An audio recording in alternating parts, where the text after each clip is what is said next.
አመሻችሁ። የኢትዮጵያ ብሔራዊ ምርጫ ቦርድ ሰባተኛውን ጠቅላላ ምርጫ ግንቦት 24 አከናውኖ በአሁኑ ጊዜ በተለያዩ የድምጽ ማጣራትና ለውጤት ዝግጅት ላይ ይገኛል። ነገር ግን ከዚሁ ጎን ለጎን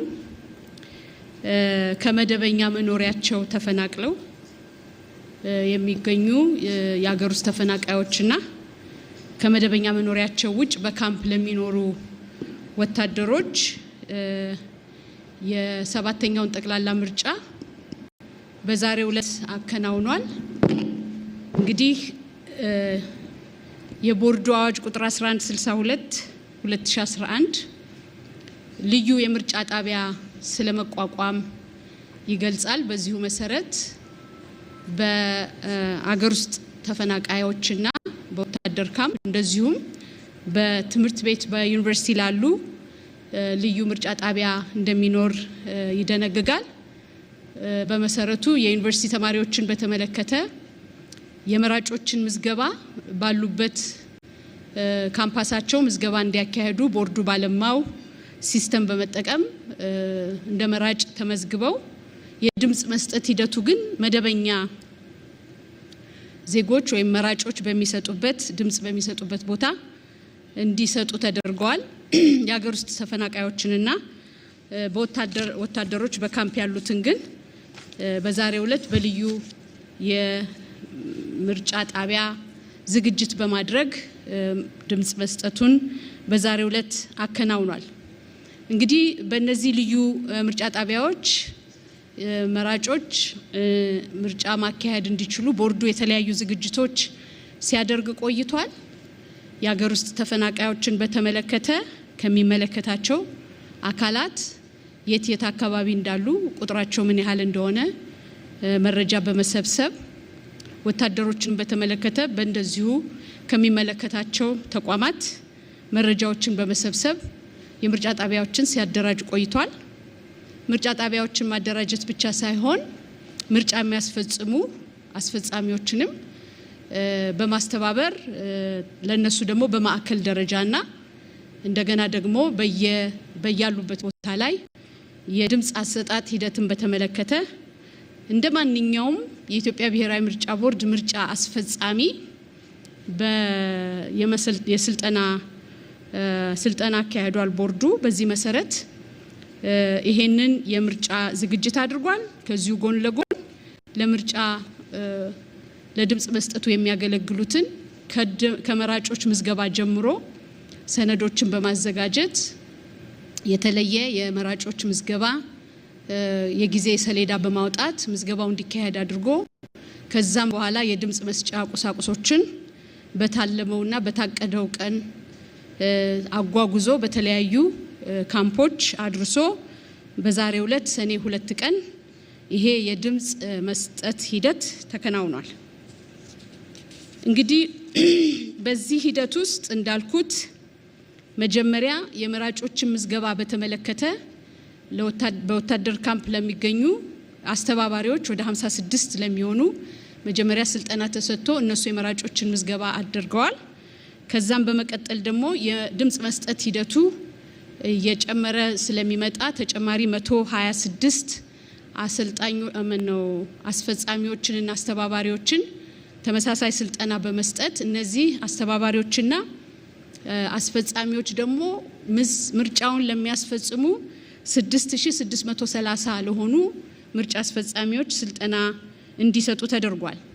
በተመሳሳይ መንገድ ለ82 ለሚሆኑ ለሀገር ውስጥ ተፈናቃይ ካምፖች ውስጥ ላሉ አስተባባሪዎች የመጀመሪያ ዙር ስልጠና ከተሰጠ በኋላ እነዚህ 82 የሀገር ውስጥ ተፈናቃዮች ካምፕ ውስጥ የሚገኙ አስተባባሪዎች የመራጮችን ምዝገባ ካከናወኑ በኋላ በምርጫ ሂደቱ ግን ያው የምርጫ ሂደት ስራ ብዙ አይነት ስራዎችን የሚጠይቅ በመሆኑ በእነዚህም ካምፖች ውስጥ ወደ 442 ምርጫ አስፈጻሚዎች እንዲሰለጥኑ ተደርጎ ስራው ተከናውኗል ማለት ነው። ከዚሁ ጎን ለጎን በዚህ የምርጫ ዝግጅት በተለይም የመራጮችን ትምህርት በተመለከተ ለተለያዩ የሲቪል ማህበረሰብ ድርጅቶች ቦርዱ ድጋፍ አድርጎ በተለይም በአገር ውስጥ ተፈናቃይ ለሆኑ ወገኖች የመራጮች ትምህርት እንዲያስተምሩ ድጋፍ አድርጓል። ከዚህ በተጨማሪ ደግሞ እንደማንኛውም መራጭ በወታደር ካምፕም ያሉት በአገር ውስጥ ተፈናቃይ ካምፕም ውስጥ ያሉት ቦርዱ የሚያስተላልፋቸውን የተለያየ የህዝብ ማስታወቂያዎችን ሲከታተሉ ሲያዩ እንደቆዩ ይታመናል። ከዚህም ውጪ ቦርዱ ወደ 1000 ለሚጠጉ የዩኒቨርሲቲ ተማሪዎች ቮለንተሪ ዩኒቨርሲቲዎች ተማሪዎች በየቦታው እየሄዱ የመራጮችን ትምህርት ሲያስተምሩ ስለቆየ ይሄም በእነዚህ አካባቢዎች ደርሶ አስፈላጊውን የሆነ የመራጮች ግንዛቤ ተደርጓል ብሎ ቦርዱ ያምናል። እንግዲህ የምርጫ ሂደት ትልቁና ወሳኙ ነገር እነዚህ አስፈላጊ የምርጫ ቁሳቁሶች ሙሉ በሚባል ደረጃ በሰዓቱ ቦታው መገኘታቸው ነው። ስለዚህ ዛሬ ሰኔ 2 ቀን ለምናደርገው የድምጽ መስጫ ሂደት በትናንትናው ዕለት በሁሉም ካምፖች ቁሳቁስ ደርሶ ዛሬ ጠዋት በ12 ሰዓት ከፍተው ስራ የጀመሩ ከዛም ደግሞ በተወሰነ ደረጃ አርፍደው ስራ የጀመሩ ካምፖች አሉ።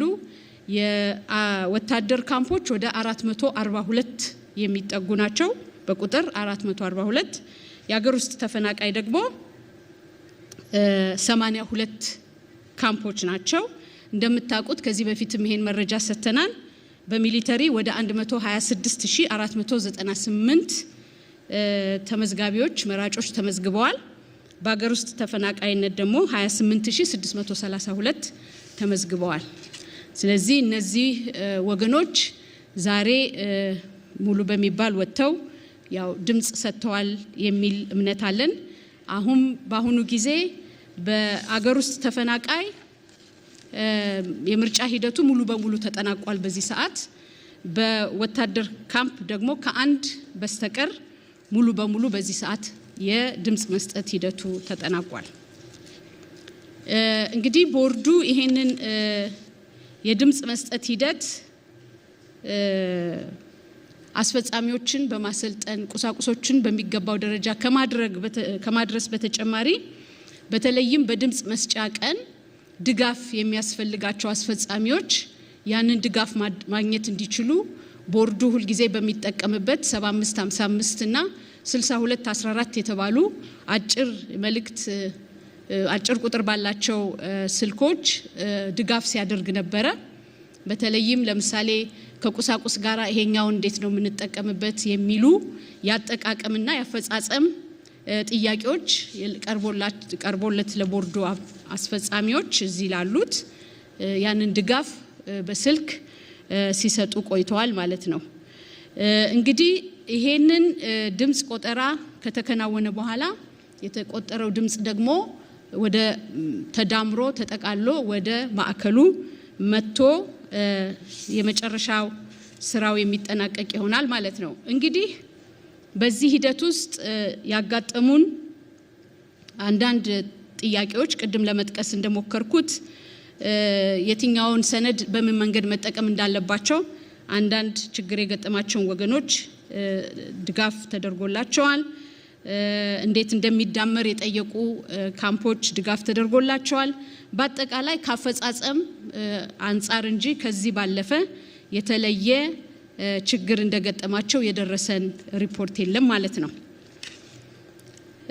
እንግዲህ ያው ይሄንን በተመለከተ ዛሬ ይሄንን ከዚህ በፊት ተደርጎ ያልነበረው በወታደር ካምፕ ነበረ። በአገር ውስጥ ተፈናቃይ እንደምታውቁት በስድስተኛው ሀገራዊ ምርጫ በሰኔ 14 በተደረገው የአገር ውስጥ ተፈናቃዮች ማድረግ ባይቻልም በቀሪና ድጋሚ ምርጫ ግን የአገር ውስጥ ተፈናቃዮች የድምጽ መስጠት ማከናወን ችለዋል ማለት ነው።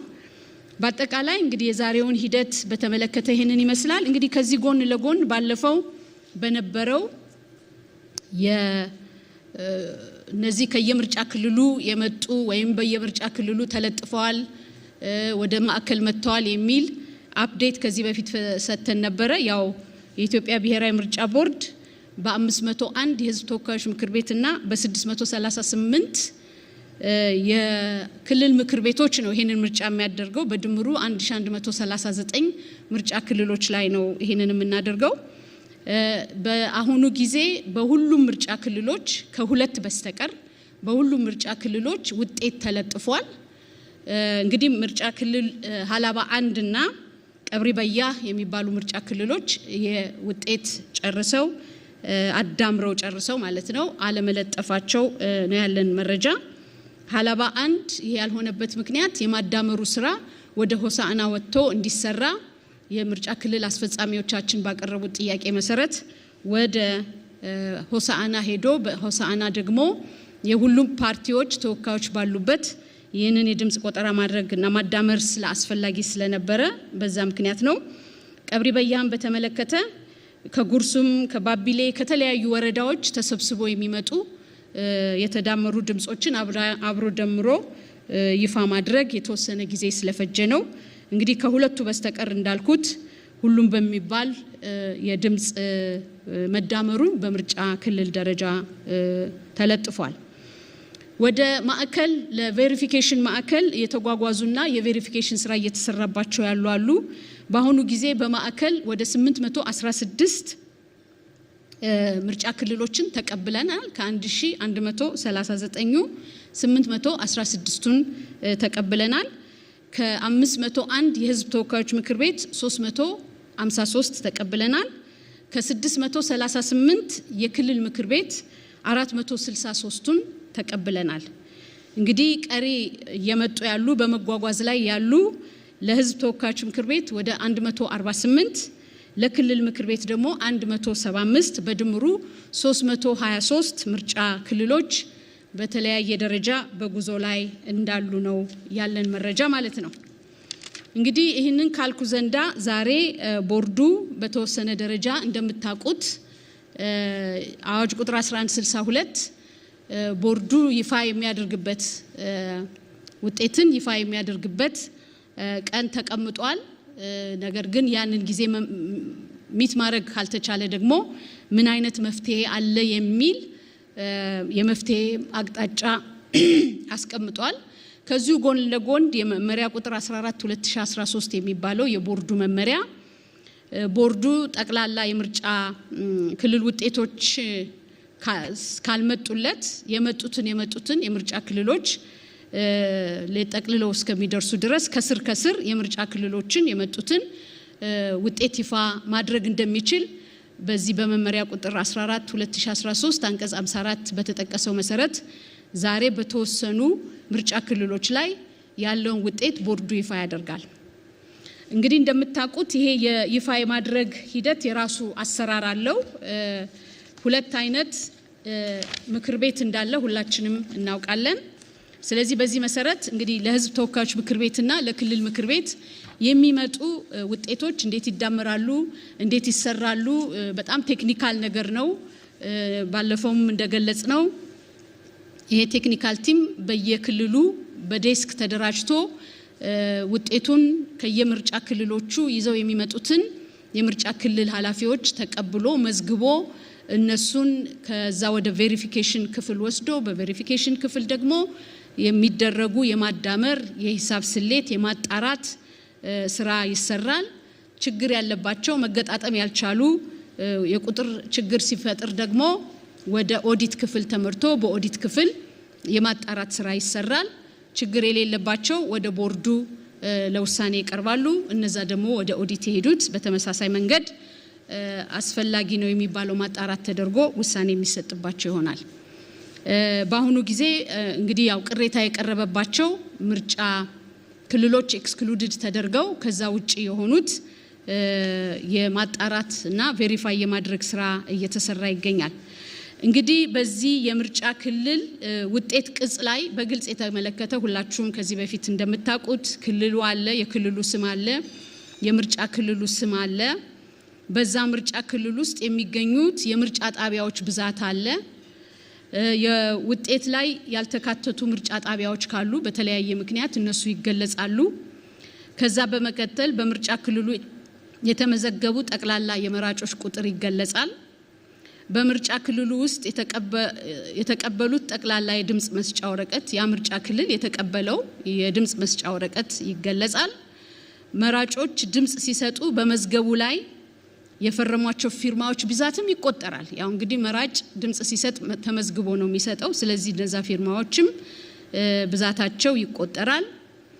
በዛ ምርጫ ክልል ውስጥ ጥቅም ላይ ያልዋሉ አጠቃላይ የድምጽ መስጫ ወረቀቶችም ብዛታቸው ይገለጻል። በምርጫ ክልሉ ውስጥ አጠቃላይ የተበላሹ የድምጽ መስጫ ወረቀቶች ብዛትም ይገለጻል። እንግዲህ የተበላሹ ማለት አንድ መራጭ ድምጽ ለመስጠት ቀርቦ ምልክት ሲያደርግ ከተበላሸበት ያ የተበላሸውን መልሶ ሌላ በምትክ ወስዶ ድምጽ መስጠት ስለሚችል እነዚህም አብረው ብዛታቸው ይቆጠራል። በምርጫ ክልል ውስጥ አጠቃላይ ከድምጽ መስጫ ሳጥን ውጪ ወድቀው የተገኙ ይቆጠራሉ። አንዳንድ ጊዜ መራጮች ድምጽ ይሰጡና የድምጽ መስጫ ሳጥን ውስጥ ከተት ነው ብለው ሳይገባ ሊወድቅ ይችላል። ወይም የድምጽ መስጫ ቡዝ ውስጥ ሆነው ሲመርጡ በድንገት ጥለውትም ሊሆን ይችላል። ስለዚህ በዚህ መንገድ ወድቀው የሚገኙትም ይመዘገባሉ። በምርጫ ክልል ውስጥ አጠቃላይ ዋጋ ያላቸው የድምጽ መስጫ ወረቀቶችም ይቆጠራሉ። ያው በነጩ ሳጥን ውስጥ የገቡት ወጥተው ተገልብጠው ሲቆጠሩ ዋጋ ያላቸው የድምጽ ወረቀቶችም ይቆጠራሉ። በምርጫ ክልል ውስጥ አጠቃላይ ዋጋ የሌላቸው የድምጽ መስጫ ወረቀቶች ብዛታቸውም ይሄ ኢንቫሊድ የሚባሉ ቦታዎች ማለት ነው። ለምሳሌ በህዝብ ተወካዮች ምክር ቤት አንድ ምርጫ ክልል ላይ አንድ እጩ ብቻ ነው ማለፍ የሚችለው። ነገር ግን ከአንድ እጩ በላይ ምልክት ካደረገ ያ ድምጽ መስጫ ኢንቫሊድ ይሆናል ማለት ነው። ስለዚህ እንደዚህ አይነቱ ዋጋ የሌላቸው የድምጽ መስጫ ወረቀቶች ናቸው። ሌላው ደግሞ ጊዜያዊ ድምጽ የሚባል በድምጽ መስጫ ሂደት አንድ መራጭ ልትመርጣት አይገባህም የሚል ጥያቄ ሲነሳ የምርጫ ጣቢያው ኃላፊ በጊዜያዊ ድምጽ እንዲሰጥ ሊፈቅድለት ስለሚችል ያ በጊዜያዊ የተሰጠ ድምጽ ታለ እሱም ደግሞ ለብቻው ታሽጎ ስለሚመጣ እንዲህ አይነትም ድምጽ ካለ አብሮ ይቆጠራል ማለት ነው።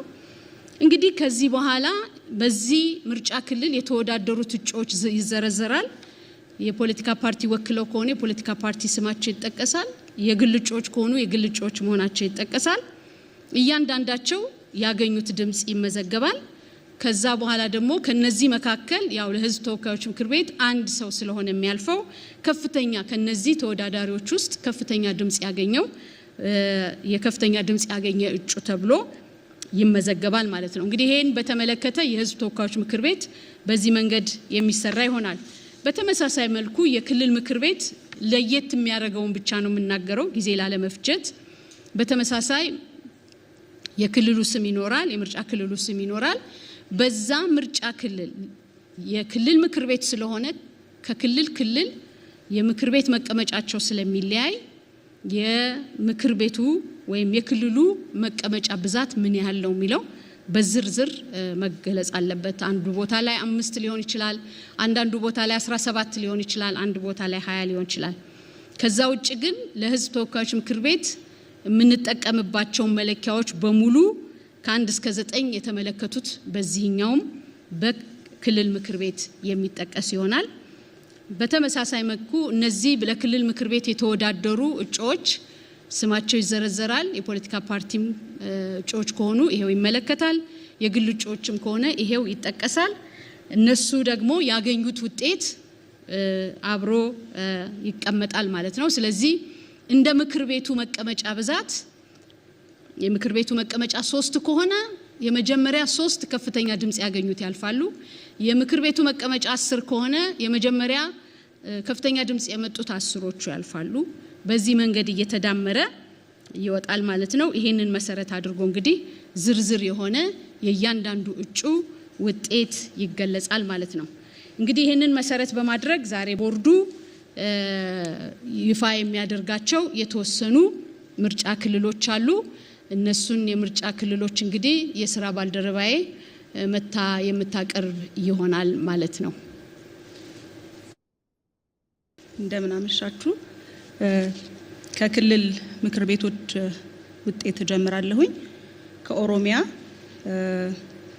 የመጀመሪያው ማቀርበው ውጤት የክልል ምክር ቤት ክልል ኦሮሚያ የምርጫ ክልል ጭሮ 2 በምርጫ ክልሉ ውስጥ ያሉ የመቀመጫዎች ብዛት 3 በምርጫ ክልል ውስጥ የሚገኙ ጣቢያዎች ብዛት 62፣ በምርጫ ክልሉ የተመዘገቡ አጠቃላይ የመራጮች ቁጥር 93000። የተወዳደሩ ፓርቲዎች ብልጽግና ፓርቲ፣ ትብብር ለኢትዮጵያ።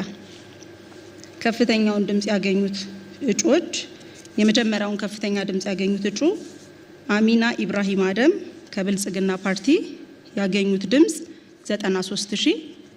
ሁለተኛውን ትልቅ ድምጽ ያገኙት እጩ አህመዲን መሐመድ ሁሴን ከብልጽግና ፓርቲ 93000 ድምጽ ያገኙ። ሶስተኛውን ትልቅ ድምጽ ያገኙት እጩ አህመድ መሐመድ ኢብሮ ከብልጽግና ፓርቲ 93000።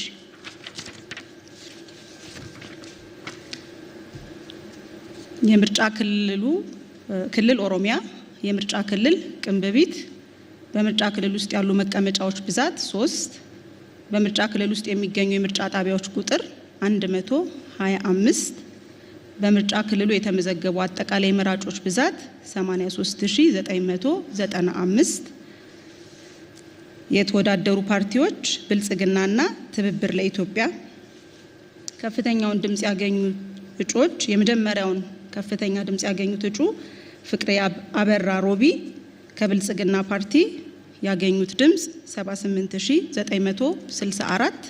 ሁለተኛውን ትልቅ ድምጽ ያገኙት እጩ ሮማን ከበበው ጋሪ ከብልጽግና ፓርቲ 78342።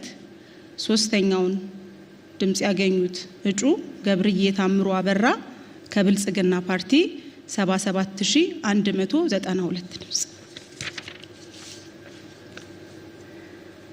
ክልል ኦሮሚያ የምርጫ ክልል ሚጨታ የክልል ምክር ቤት በምርጫ ክልል ውስጥ ያሉት መቀመጫ ብዛት 3፣ በምርጫ ክልል ውስጥ የሚገኙ የጣቢያዎች ብዛት 294፣ በምርጫ ክልሉ የተመዘገቡ አጠቃላይ መራጮች ቁጥር 441080።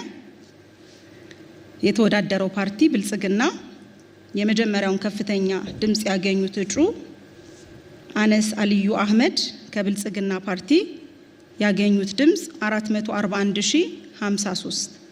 ሁለተኛውን ትልቅ ድምጽ ያገኙት እጩ አህመድ አቡበከር ኡመር ከብልጽግና ፓርቲ 440801 ድምጽ።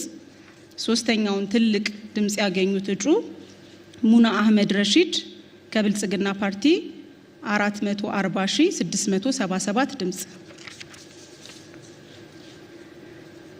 አሁንም የክልል ምክር ቤት ነው ማነበው። ኦሮሚያ የምርጫ ክልሉ ስም ጎማ 1 በምርጫ ክልል ውስጥ ያሉ መቀመጫዎች ብዛት 3፣ በምርጫ ክልል ውስጥ የሚገኙ የምርጫ ጣቢያዎች ብዛት 84፣ በምርጫ ክልሉ የተመዘገቡ አጠቃላይ መራጮች ቁጥር 110524።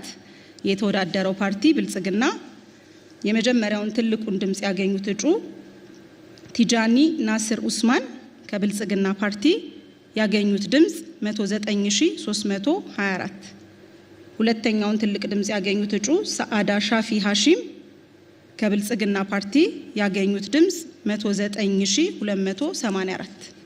ሶስተኛውን ትልቅ ድምጽ ያገኙት እጩ ኑሜሪ ኑራ አባፊጣ ከብልጽግና ፓርቲ ያገኙት ድምጽ 108763። የክልል ምክር ቤት ክልል ኦሮሚያ የምርጫ ክልል ስም ሂርና በክልሉ ያሉ የመቀመጫዎች ብዛት 3፣ በምርጫ ክልል ውስጥ የሚገኙ ምርጫ ጣቢያዎች ቁጥር 116፣ በምርጫ ክልሉ የተመዘገቡ አጠቃላይ መራጮች ቁጥር 173288። የተወዳደረው ፓርቲ ብልጽግና ከፍተኛውን ድምጽ ያገኙት እጩ ጫልቱ ሳኒ ኢብራሂም ከብልጽግና ፓርቲ ያገኙት ድምጽ 172952። ሁለተኛውን ትልቅ ድምጽ ያገኙት እጩ ሙና አህመድ ደሾ ከብልጽግና ፓርቲ 172118 ድምጽ። ሶስተኛውን ትልቅ ድምጽ ያገኙት እጩ አህመድ ኢድሪስ ኡመር ከብልጽግና ፓርቲ 170590 ድምጽ። የክልል ምክር ቤት ክልል ኦሮሚያ የምርጫ ክልል ጀልዱ በምርጫ ክልሉ ያሉ መቀመጫዎች ብዛት 3፣ በምርጫ ክልል ውስጥ የሚገኙ የጣቢያዎች ቁጥር 99፣ በክልሉ የተመዘገበው የመራጮች ቁጥር 147764። የተወዳደረው ፓርቲ ብልጽግና አዲስ ትውልድ፣ ትብብር ለኢትዮጵያ አንድነት እና ትብብር ለኢትዮጵያ አንድነትና ብልጽግና ፓርቲ የመጀመሪያውን ድምጽ 3 መቀመጫዎች አሉ። የመጀመሪያውን ትልቁን ድምጽ ያገኙት ዳዲ ጉደታ ደበላ ከብልጽግና ፓርቲ 136492 ድምጽ። ሁለተኛውን ትልቅ ድምጽ ያገኙት እጩ ወርቅነሽ ባሪሶ ቡልቶ ከብልጽግና ፓርቲ 131189 ድምጽ። ሶስተኛውን ትልቅ ድምጽ ያገኙት እጩ አጃማ ጎንዱል ዋሚ ከብልጽግና ፓርቲ 128667 ድምጽ። ክልል ኦሮሚያ የክልል ምክር ቤት ነው። ይሄኛው የምርጫ ክልሉ ስም ግራዋ። በምርጫ ክልሉ ያሉ መቀመጫዎች ብዛት 3። በምርጫ ክልል ውስጥ የሚገኙ የምርጫ ጣቢያዎች ብዛት 276። በምርጫ ክልሉ የተመዘገቡ አጠቃላይ መራጮች ብዛት 328610 ሺህ። የተወዳደረው ፓርቲ ብልጽግና። ትልቁን ድምጽ ያገኙት እጩ ሰዓዳ አብራሂም ሐሰን 3277141 ድምጽ። ሁለተኛውን ትልቅ ድምጽ ያገኙ እጩ ነቢያ ሙሐመድ ቃሲም ከብልጽግና ፓርቲ 323806 ድምጽ። ሶስተኛውን ትልቅ ድምጽ ያገኙት እጩ ሀብታሙ ተስፋዬ ወልደ ማርያም ከብልጽግና ፓርቲ 326633 ድምጽ። የመጨረሻው የክልል ምክር ቤት ከኦሮሚያ ምርጫ ክልል በዴሳ። በምርጫ ክልሉ ያሉ መቀመጫዎች ብዛት 3። በምርጫ ክልል ውስጥ የሚገኙ ጣቢያዎች ብዛት 112። በምርጫ ክልሉ የተመዘገቡ አጠቃላይ መራጮች ብዛት 168 ሺህ። የተወዳደረው ፓርቲ ነጻነትና እኩልነት ፓርቲና ብልጽግና ፓርቲ ነው። ትልቁን ድምጽ ያገኙት እጩ መሐመድ ኡመር ኡስማን ከብልጽግና ፓርቲ 167849 ድምጽ በማግኘት ሁለተኛው ትልቅ ድምጽ ያገኙት እጩ አሻርፋ ሁሴን አሊሾ ከብልጽግና ፓርቲ 167265 ድምጽ በማግኘት ሶስተኛውን ትልቅ ድምጽ ያገኙት አልይ ካማል ሙሳ ከብልጽግና ፓርቲ 167129 ድምጽ በማግኘት።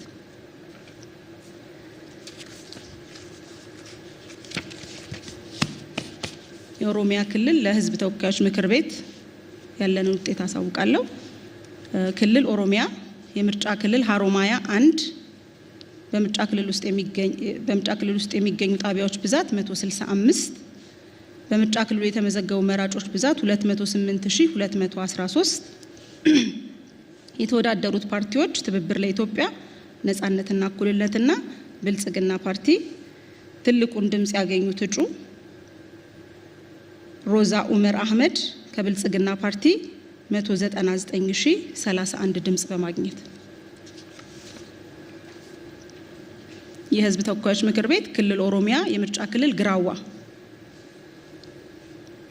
በምርጫ ክልሉ ያሉ ጣቢያዎች ብዛት 276። በምርጫ ክልሉ የተመዘገቡ መራጮች ብዛት 328610 ሺህ።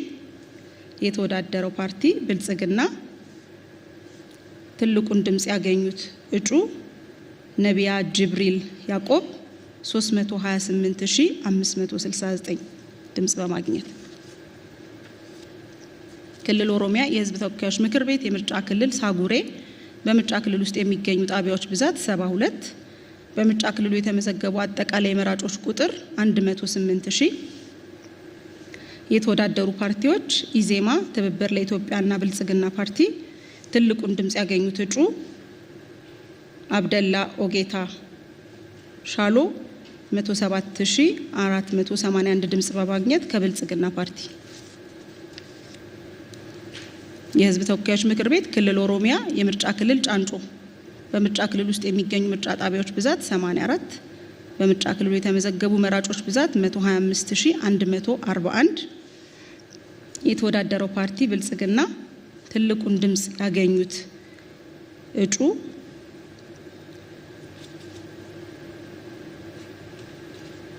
ሊሳ ቦሩ ቶላ ከብልጽግና ፓርቲ 124713 ድምጽ።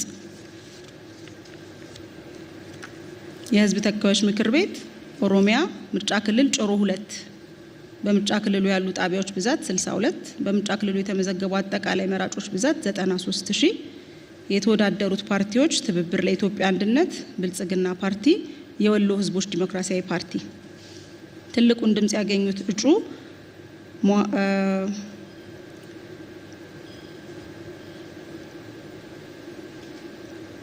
ሙሐምዱር አህመድ ሙሳ ከብልጽግና ፓርቲ 93000 ድምጽ በማግኘት የህዝብ ተወካዮች ምክር ቤት ኦሮሚያ የምርጫ ክልሉ ኦሞናዳ 1 በክልሉ ያሉ ምርጫ ጣቢያዎች ብዛት 91 የተመዘገቡ መራጮች ብዛት 136500 የተወዳደሩት ፓርቲዎች ብልጽግና እና ትብብር ለኢትዮጵያ አንድነት። ትልቁን ድምጽ ያገኙት እጩ ጆን አህመድ አባ ሚልኪ 136315 ድምጽ በማግኘት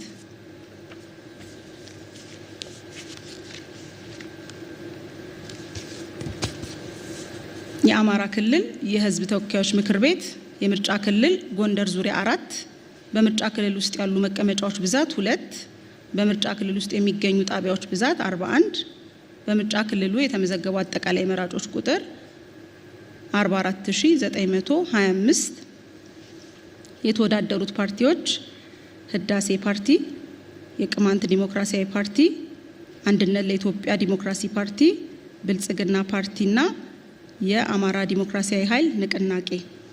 ከፍተኛውን ድምጽ ያገኙ የመጀመሪያውን ከፍተኛ ድምጽ ያገኙት እጩ አባይነሽ ታደሰ ኪዳኑ ከብልጽግና ፓርቲ 28284 ድምጽ። ሁለተኛውን ትልቅ ድምጽ ያገኙት እጩ ደሳለኝ ጣሰው አስረስ ከብልጽግና ፓርቲ 27859። ክልል አማራ የክልል ምክር ቤት የምርጫ ክልል መቄት 1 በምርጫ ክልል ውስጥ ያሉ መቀመጫዎች ብዛት 2 በምርጫ ክልሉ የሚገኙ ጣቢያዎች ብዛት 78 በአጠቃላይ የተመዘገቡ መራጮች በምርጫ ክልሉ 80084 የተወዳደረው ፓርቲ ብልጽግና። ከፍተኛውን ድምጽ ያገኙ እጩዎች የመጀመሪያውን ከፍተኛ ድምጽ ያገኙት ፍስሐ ደሳለኝ መኮንን ከብልጽግና ፓርቲ 79046 ድምጽ። ሁለተኛውን ከፍተኛ ድምጽ ያገኙት እጩ ጃንጥራር አባይ ግዛው ከብልጽግና ፓርቲ 78104 ድምጽ። የህዝብ ተወካዮች ምክር ቤት አማራ የምርጫ ክልል ጎንደር 4 ጎንደር ዙሪያ 4 በምርጫ ክልሉ የሚገኙ ጣቢያዎች ብዛት 41 በምርጫ ክልሉ የተመዘገቡ አጠቃላይ መራጮች ብዛት 44925 የተወዳደሩ ፓርቲዎች ቅማንት ዲሞክራሲያዊ ፓርቲ፣ የአማራ ዲሞክራሲያዊ ኃይል ንቅናቄና የአማራ ብሔራዊ ንቅናቄ እንዲሁም ሰላም ለኢትዮጵያ ጥምረት። ትልቁን ድምጽ ያገኙት እጩ ጣሂር መሐመድ ጣሂር ከአማራ ብሔራዊ ንቅናቄ ያገኙት ድምጽ 26604።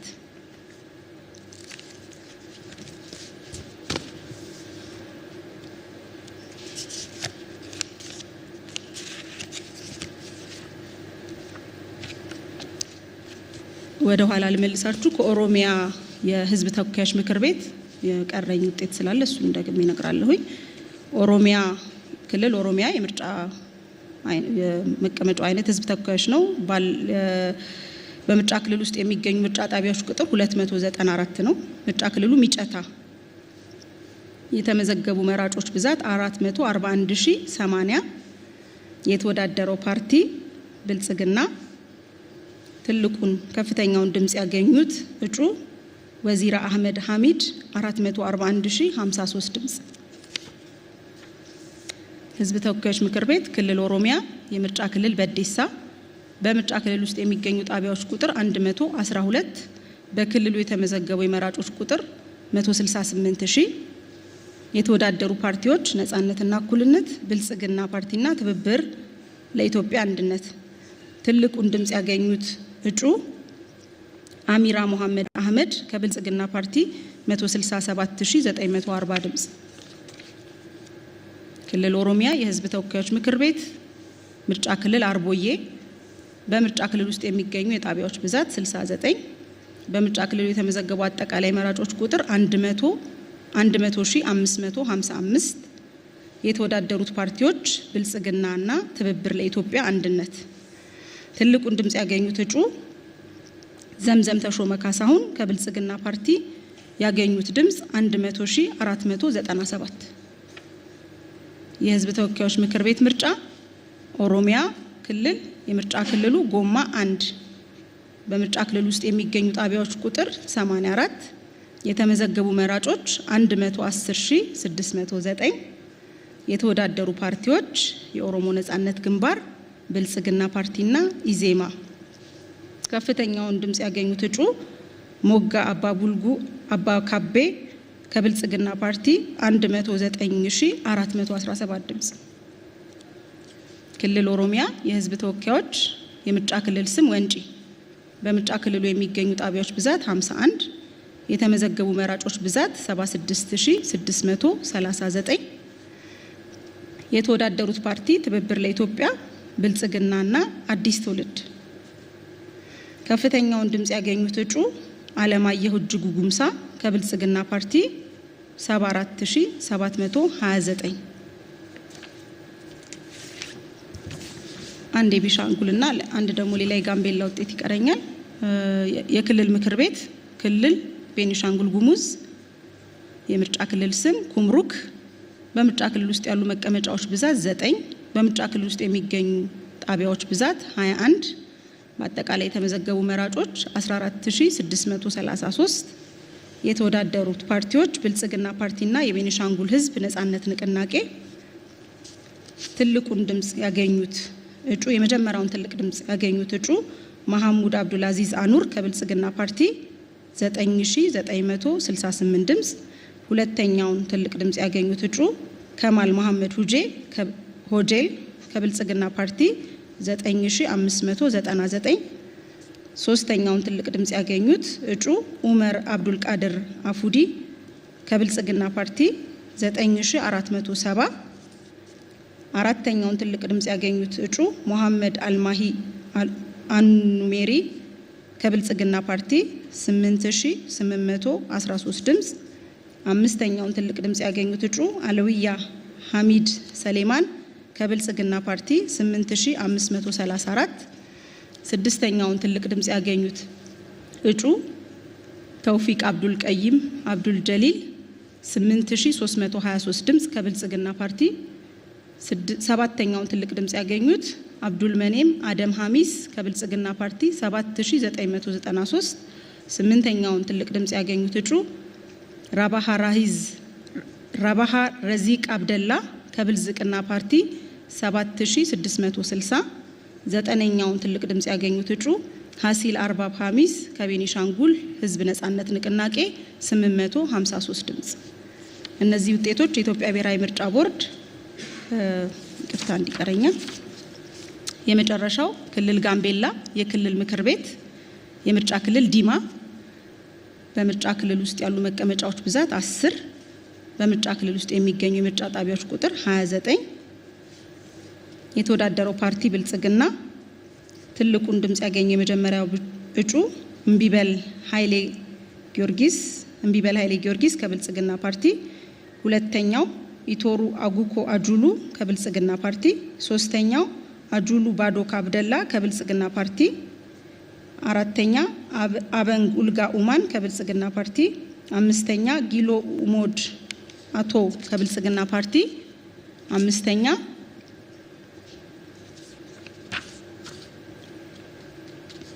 ስድስተኛ አጀሉ ሜጆ ቻሞ ከብልጽግና ፓርቲ፣ ሰባተኛ ቶሉ ኡዳንግ ኡሞድ ከብልጽግና ፓርቲ፣ ስምንተኛ ኡባንጋ ጁሎ አበላ ከብልጽግና ፓርቲ፣ ዘጠነኛ ኡማን አመሎ አኳይ ብልጽግና ፓርቲ። እነዚህ ውጤቶች የኢትዮጵያ ብሔራዊ ምርጫ ቦርድ በአዋጅ ቁጥር 1133 አንቀጽ 7 መሰረት አጣርቶ ያጸደቃቸው ውጤቶች ናቸው።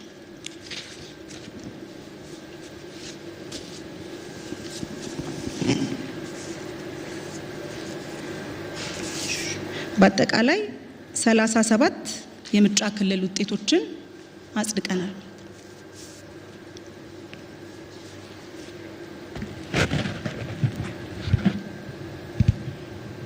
እሺ እንግዲህ ያው የኢትዮጵያ ብሔራዊ ምርጫ ቦርድ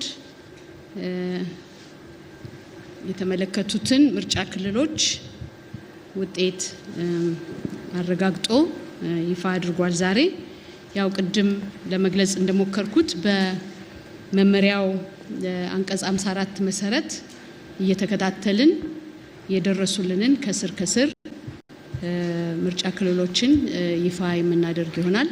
እንግዲህ ከዚህ ቀጥሎ ጥያቄ ካለ ጥያቄ ለመቀበል ዝግጁ ነኝ። አመሰግናለሁ።